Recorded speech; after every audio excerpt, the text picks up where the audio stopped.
My name is Destiny Blanford and I'm the team leader of the Robotics Team, Darkmoon.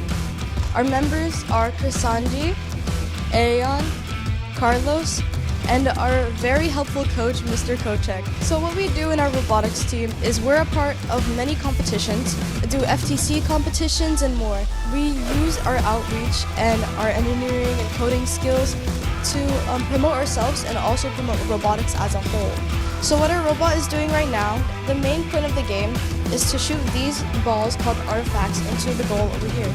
So you're just going to see how it works right now.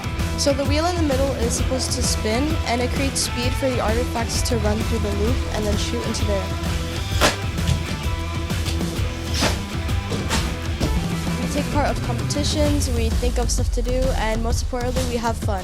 We have meetings every Saturday from 8:30 to 12:30 as well.